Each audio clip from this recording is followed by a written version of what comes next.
Special exclusive గా మనం చూస్తూ ఉన్నాం. ఇటు సింగర్ ప్రవస్తి చేసిన ఆరోపణలు అయితే ఇప్పుడు టాలీవుడ్ లో ప్రకంపనలు రేపుతున్నాయి. దీనికి సంబంధించి నట్టి కుమార్ కూడా స్పందించారు.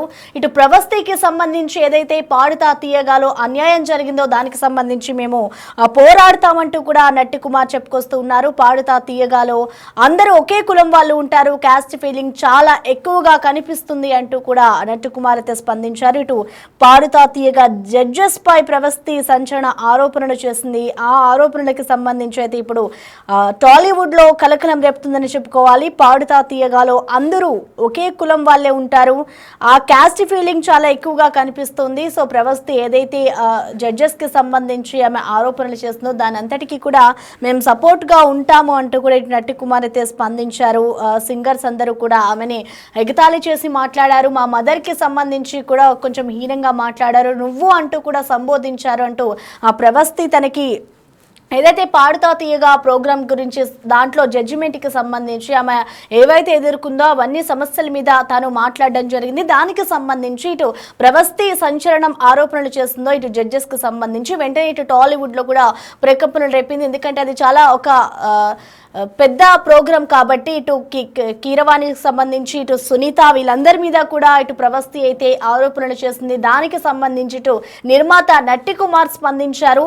ఆ ప్రోగ్రాంలో నేను చూశాను, చాలా మంది ఒకే కులం వాళ్ళు ఉంటారు, పాడుతా తీయగాలో అందరూ ఒకటే కులంకి సంబంధించిన వాళ్ళే ఉంటారు, పాడుతా తీయగాలో సంబంధించి ఇటు క్యాస్ట్ ఫీలింగ్ చాలా ఎక్కువగా కూడా కనిపిస్తుంది అంటూ కూడా ఇటు నట్టి కుమార్ చెప్పిన వ్యాఖ్యలు అయితే ఉన్నాయి. దీనికి సంబంధించి ఇటు ప్రవస్తి కూడా ఏదైతే చెప్పుకొచ్చిందో తాను ఎదుర్కొన్న సమస్యలకు సంబంధించి వాటన్నిటిపై కూడా మేము దృష్టి సారిస్తాం, ప్రవస్తికి జరిగిన అన్యాయంపై పోరాడతామంటూ కూడా ఇటు నట్టి కుమార్ అయితే చెప్పుకొస్తున్నారు. నట్టి కుమార్ అసలు పూర్తిగా ఏమన్నారు అనేది కూడా మా ప్రతినిధి గౌతమి మరిన్ని వివరాలు అందిస్తారు నట్టి కుమార్తో face to face. Right, singer Pravasti మనం చూస్తూ ఉన్నాం. నిన్న తను ఒక సంచలనమైన వీడియో కూడా రిలీజ్ చేయడం జరిగింది. పాడుతా తీయగా ఇప్పటి వరకు కూడా ఎన్ని సింగింగ్ ప్రోగ్రామ్స్ వచ్చినా సరే పాడుతా తీయగాకి ఒక ప్రత్యేకమైన గుర్తింపు ఉంది. అలాగే అందులో ఉన్న జడ్జెస్ కావచ్చు, కంటెస్టెంట్స్ కావచ్చు, అందరిపైన కూడా ఒక పాజిటివ్ వైబ్స్ ఉండేవి. మరి ఈరోజు ప్రవస్తి రిలీజ్ చేసిన వీడియో ఏదైతే ఉందో అటు జడ్జెస్ కూడా తన పట్ల మిస్బిహేవ్ లాగా, అంటే అట్లాంటి బిహేవ్ చేసే వాళ్ళని, వాళ్ళ ఎక్స్ప్రెషన్స్ కూడా సరిగ్గా ఉండేవి కాదని, దట్టు ఆ అమ్మాయికి బాడీ షేమింగ్ చేసే వాళ్ళని, ముఖ్యంగా జ్ఞాపిక ప్రొడక్షన్స్ గురించి కావచ్చు, లేకపోతే ఇటు జడ్జెస్ గురించి కావచ్చు, అందరి గురించి కూడా వీడియో చేసి పెట్టడం కూడా జరిగింది. నిజంగా ఇవాళ అందరూ కూడా షాక్ అయ్యే పరిస్థితి. ఎందుకంటే సింగర్ సునీత, కీరవాణి గారు, చంద్రబోస్ గారు, సో వీళ్ళ గురించి చేసిన వ్యాఖ్యలు మనం ఎంతవరకు తీసుకొచ్చి అంటారు? నిజంగా పార్షియాలిటీ ఉందా? కేవలం ఇప్పటి వరకు మనం ఇండస్ట్రీకి సంబంధించి ఇటు సినిమా ఫీల్డ్, అంటే సినిమా విషయానికి వచ్చేసరికి ఈ విధంగా ఉంటుంది అని అనుకున్నాం, కానీ సింగింగ్ షోలో కూడా ఇదే విధంగా ఉంటుందా? దీని గురించి మాట్లాడితే వాళ్ళు మనతో పాటు ప్రముఖ ప్రొడ్యూసర్ నట్టి కుమార్ గారు ఉన్నారు, ఆయన మాటలో తెలుసుకుందాం. నమస్తే సార్. సో ప్రవస్తి చేసిన వ్యాఖ్యలు ఏవైతే ఉన్నాయో, ముఖ్యంగా సునీత గారి గురించి, కీరవాణి గారి గురించి, అంటే అందరి అమ్మాయిలు వస్తుంటే వాళ్ళ వైపు వేరే విధంగా చూడడం అని చెప్పడం కావచ్చు, లేకపోతే సునీత గారు కూడా ఇష్టం లేనట్టు అంటే అబ్బాయిలు పాడేటప్పుడు ఒకలా ఉంటారు, ముఖ్యంగా తను వచ్చేటప్పుడు సునీత గారి ఎక్స్ప్రెషన్స్ మారిపోవడం అని కావచ్చు, లేకపోతే చాలా అసలు వినడానికి కూడా ఇష్టపడేవారు కాదు అని చెప్పి మొత్తం కూడా బిగ్ టీవీతో ఎక్స్క్లూజివ్గా ఆవిడ చెప్పడం జరిగింది. సో దీనికి ఏమంటారు మీరు? ఇప్పుడు నేను ఒకటి అడుగుతానమ్మా, మీ బిగ్ టీవీ అనేది టీవీ న్యూస్ ఛానల్, పాడుతా తీయగా అనేది ప్రోగ్రామింగ్ ఛానల్. అంటే ప్రోగ్రామింగ్ అంటే వాళ్ళు మొత్తం టోటల్గా ఏ విధంగా ప్రోగ్రామ్ చేయాలి, సూట్ అది.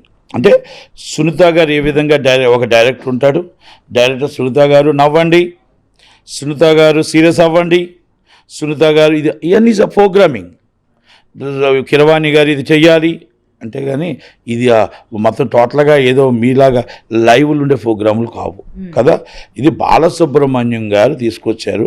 బాగా స్వర్ణాభిషేకం అని ఇవని రామోజీరావు గారికి ఇష్టమైన ప్రోగ్రాంలో ఇష్టమైన వ్యక్తి రామోజీరావు గారు బాలసుబ్రహ్మణ్యం తీసుకొచ్చారు. బాలసుబ్రహ్మణ్యం గారు పెట్టినప్పుడు కూడా మీరు అప్పటి నుంచి ఇప్పుడు దాకా చూడండి, ఇక్కడ ఏది ఏమైనా మొత్తం టోటల్గా ఆయనకు కావాల్సిన వాళ్ళనే వేసుకున్నాడు ప్రోగ్రామింగ్లో. మీకు పాడుతా తీయగా ప్రోగ్రామ్ అంతా చూసుకొని ఇంకో ప్రోగ్రామ్ చూసుకొని ఏదైనా సరే, నేనేమంటున్నానంటే ఇక్కడ ఎవరు కూడా విన్నరు అంటే మనల్ని బాగా పర్ఫార్మెన్స్ చేస్తే విన్నింగ్ అవుతారు అనేది ఉండదు అనేది నా అనుమానం. నా అనుమానం కాదు, నమ్మకం.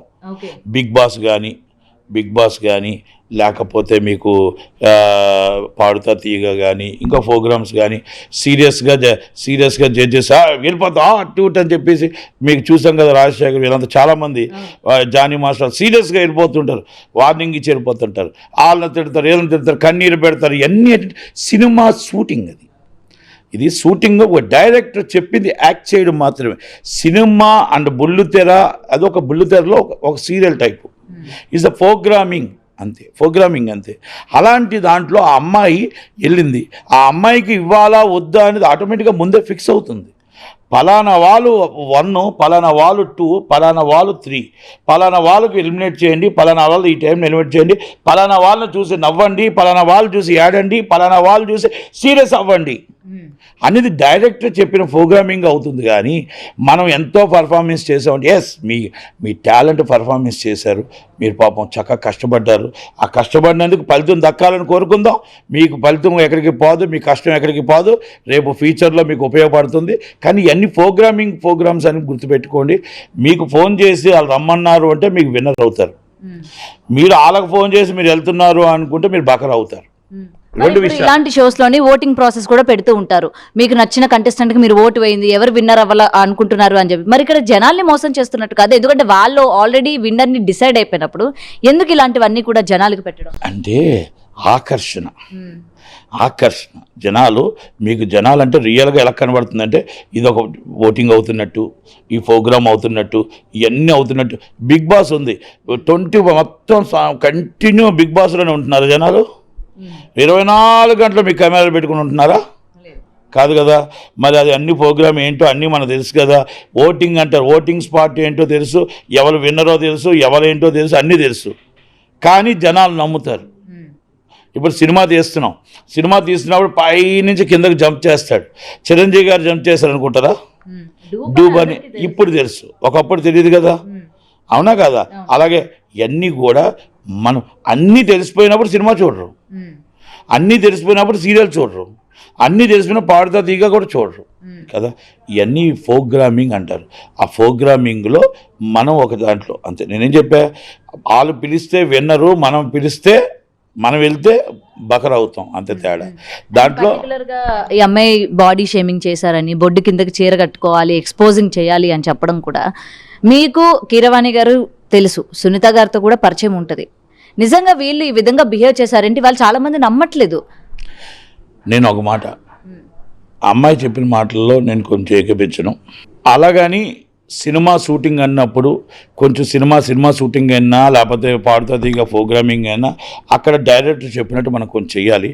డైరెక్టర్ సునీత గారు కాదు, డైరెక్టర్ కీరవాణి గారు కాదు కనుక అది నిజమై ఉండొచ్చు, అబద్ధమై ఉండొచ్చు. Is a director. మనం చెప్పేటప్పుడు ఏం చెప్పినా షూటింగ్ అనే స్పాట్లో మనం ఉండేటప్పుడు అక్కడ మనం ఏం చెప్పితే ఏ క్యారెక్టర్ అయినా నీలమైపోలే తప్ప మనం ఇలా చేస్తున్నాం అలా చేస్తున్నాం ఎవరైనా అసభ్యకరంగా మాట్లాడితే ఈజ్ ఇమ్మీడియట్లీ కంప్లైంట్ ఇవ్వచ్చు. అసభ్యకరంగా చేస్తే ఎవరైనా మనం కంప్లైంట్ ఇవ్వచ్చు. కానీ మనం వాళ్ళు అసభ్యకరంగా చేస్తే ఇప్పుడే కంప్లైంట్ ఇవ్వచ్చు, ఇప్పుడు కూడా కంప్లైంట్ ఇవ్వచ్చు, ఏం ప్రాబ్లం లేదు. ఎవరైతే ఆమె గురించి ఇట్లా మాట్లాడారో వాళ్ళపైన ఇమ్మీడియట్లీ కంప్లైంట్ ఇవ్వనండి. వాళ్ళ మీద ఎవరెవరు ఉన్నారో వాళ్ళ మీద కంప్లైంట్ ప్రొడ్యూసర్ కౌన్సిల్ ఉంది, ఛాంబర్ ఉంది, అలాగే టీవీ సీరియల్స్ యూనియన్ ఉంది, లేదా పోలీస్ స్టేషన్ ఉంది. కంప్లైంట్ ఇమ్మీడియట్లీ ఇవ్వనండి. వాళ్ళ మీద మొత్తం టోటల్గా అమ్మాయి మైనర్ అయితే మామూలు కేసు రిజిస్టర్ చేస్తారు అసభ్యకరంగా, లేదు మైనర్ కాకుండా మామూలుగా అయితే మాత్రం ఆ అమ్మాయిని ఒకసారి చట్టంగా చేస్తారు. కానీ ఎప్పటికప్పుడు సార్ ఎప్పుడు అంటే ఒక నెలలోని ఇండస్ట్రీ నుంచి అన్యాయం జరిగిందని ఒకరు వస్తారు, దాని తర్వాత ఇలాంటి సింగింగ్ ప్రోగ్రామ్స్ అని అంటే మొత్తం ఇండస్ట్రీ కిందకే వస్తుంది, ఎవరో ఒకరు ఇలా బయటకు వస్తున్నారు. మరి ఇలాంటి వస్తున్నప్పుడు ఇండస్ట్రీ మీద జనాలకి ఒక నెగటివ్ ఇంపాక్ట్ కలుగుతున్నప్పుడు ఎందుకు ఇంకా తగిన చర్యలు తీసుకోవట్లేదు? అటు అన్ని డిపార్ట్మెంట్స్, కాస్ట్యూమ్ అని కాదు, మేకప్ అని కాదు, ప్రతి ఒక్కరు కూడా జాగ్రత్తగా ఉండాలి కదా. ఒక దాంట్లో ఉన్నప్పుడు బయట నుంచి ఒక అమ్మాయి వస్తుంది, పర్ఫామ్ చేస్తుంది అన్నప్పుడు వీళ్ళకంటూ ఒక రెస్పాన్సిబుల్గా ఉండాలి కదా. మరి వీటి మీద ఎందుకు చర్యలు తీసుకోవట్లేదు? ప్రపంచం అంతా చక్కగా అన్ని పర్ఫెక్ట్గా మీరు చెప్పినట్టు చర్యలు తీసుకుంటే మీ బిగ్ టీవీకి పని ఉండదు, మీకు పని ఉండదు. ఎందుకంటే ఎక్కడో తప్పు జరుగుతున్నప్పుడు దాన్ని ఎత్తి చూపడమే మీ ఛానళ్ళు న్యూస్. అందుకని ఎక్కడ ఎన్ని చేసినా దాంట్లో అక్కడ లోటుపాటు అనేది ఉంటుంది. ఎక్కడ ఎన్ని చేసినా మొత్తం అంతా ఫుల్ఫిల్ చేసామని మనం అనుకుంటాం, ఎక్కడో లోటుపాటు ఉంటుంది, ఎక్కడో ఉంటుంది. ఎందుకు పోలీస్ స్టేషన్లు ఎందుకు ఉన్నాయి, కోర్టులు ఎందుకు ఉంటాయి? ఎందుకంటే కోర్టులు పోలీస్ స్టేషన్లు మనం అన్ని ప్రపంచంలో మొత్తం పర్ఫెక్ట్గా ఏవి రాకుండా ఉంటే కోర్టులకి పని ఉండదు, పోలీస్ స్టేషన్లకి పని ఉండదు, మీ ఛానల్కి పని ఉండదు. కనుక మనం ఎంత అనుకుంటాం, మనం ఊహించుకుంటాం. ఇప్పుడు ఈరోజు నేను అనుకుంటున్నా ప్రొడ్యూసర్ కౌన్సిల్లో ఎస్ నేను పర్ఫెక్ట్ ఎవరికి కూడా ఇబ్బంది రాకుండానే చూడగలుగుతున్నాం అని ఊహించుకుంటాం. కానీ ఎక్కడో ఏదో విధంగా ఒకటి వస్తుంది. అందరూ ఒకలాగా ఉంటారు కదా. కనుక ఆ ప్రోగ్రామింగ్ వచ్చేటప్పుడు అది దాన్ని ఎలా మనం ఎదుర్కోవాలి, ఎలా మాట్లాడాలి, ఎలా తీసుకురావాలి, పోలీస్ స్టేషన్ అయితే పోలీస్ స్టేషన్ కంప్లైంట్ ఇవ్వాలి, లేదనుకుంటే కౌన్సిల్ నుంచి ఏమైనా సాల్వ్ చేయగలుగుతాం, ఛాంబర్ నుంచా, మా అసోసియేషన్ నుంచా, లేకపోతే ఇవన్నీ ఎక్కడి నుంచి అనేది మనం పార్ట్ ఆఫ్ ది. ఎందుకంటే ఈటీవీ కూడా ఒక పేరు ప్రఖ్యాతులు రామోజీరావు గారు ఈటీవీ. కనుక మనం అక్కడ వాళ్ళ మీద కొంచెం అక్కడ స్టాప్ చేసిన తప్పుకి వాళ్ళ పెద్దవాళ్ళకి తెలియదు, కనుక తెలియపరచాలి. ఇప్పుడు మీ టీవీల ద్వారా తెలుస్తుంది కాబట్టి ఇమీడియట్లీ యాక్షన్ తీసుకుంటారు. దీనికి ఇన్ఛార్జ్ చరణ్ గారు కాబట్టి చరణ్ గారు కూడా సీరియస్గానే తీసుకుంటారు. ఎందుకు జరుగుతుంది, ఏం జరుగుతుంది, ఈ ప్రోగ్రామింగ్లో ఎక్కడ జరుగుతుంది, ఏం ప్రాబ్లం జరుగుతుందని తెలుస్తుంది. ఆయనకి తెలుసు కొన్ని విషయాల్లోని అన్యాయం జరుగుతుందని తెలుసు.